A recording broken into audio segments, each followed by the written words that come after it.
naitwa Sheila Wangari Nuni, Community and Events Mugu, Kenya.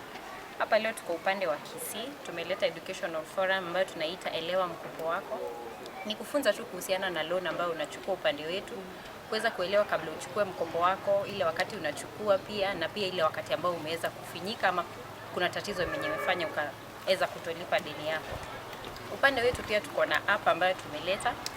App yetu ni kuweza kuwa transparent kwa customers wetu, wajue kiwango cha pesa ambao wamelipa, penye wamefikisha na kiwango ambacho wamesalia. Talk about challenges that you have with the bodaboda. Challenge ile kubwa yenyewe nimeona ni watu kutosoma agreement. Mtu anakuja tuseme uko na emergency ya pesa, unasema utaenda utasign alafu uende usome agreement baadaye. Tunahimiza tafadhali usitoke kwa ofisi kama haujaweza kupitia agreement ambayo una sign, pitia, angalia terms zote zenye ziko, kama ziko favorable na wewe, sign, chukua pesa na tuendelee na biashara. And what are the repercussions for the defaulters?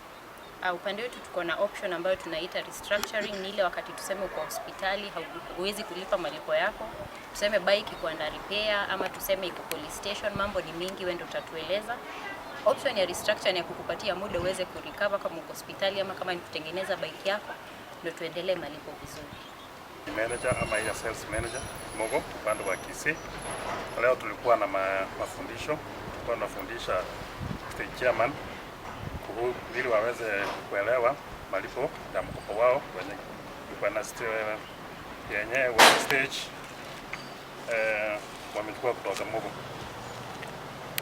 Tulikuwa na mfundisho ili waelewe mbona loan inafanywa restructuring, mbona fines zinaanguka kwa mkopo wao, na pia tumewapea mfundisho kuhusu ama jinsi ya kuangalia balance ya kutumia Mugu app.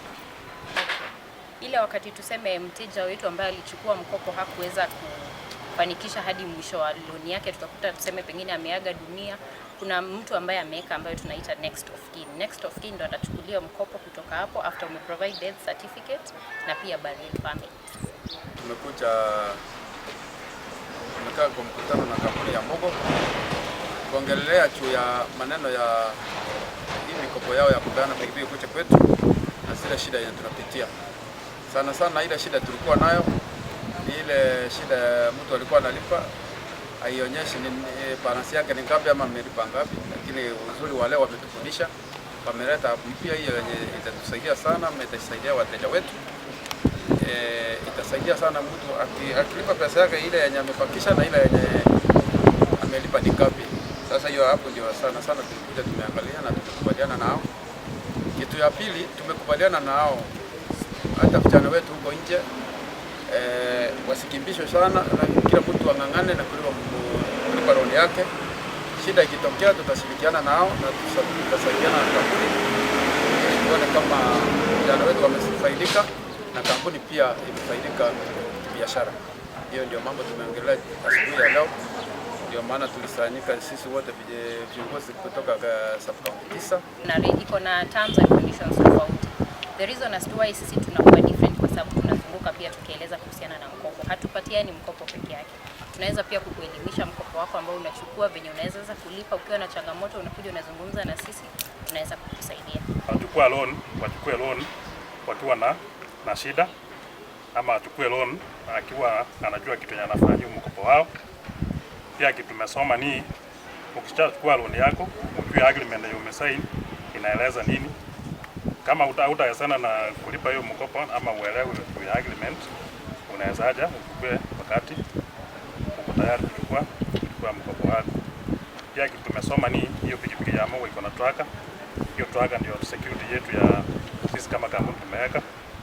So in case pikipiki imepotea, hiyo tracker ndio inatusaidia kutafuta hiyo pikipiki. So kwa wateja wetu, kama tracker yako imezima, make sure umeenda kwa branch yote ya Mugu, hiyo tracker ikue itengenezwe.